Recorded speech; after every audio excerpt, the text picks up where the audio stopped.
Леся Українка, як дитиною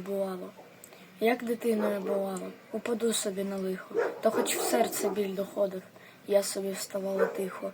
Що болить? Мене питали, але я не признавалась. Я була малою горда, щоб не плакать, я сміялась.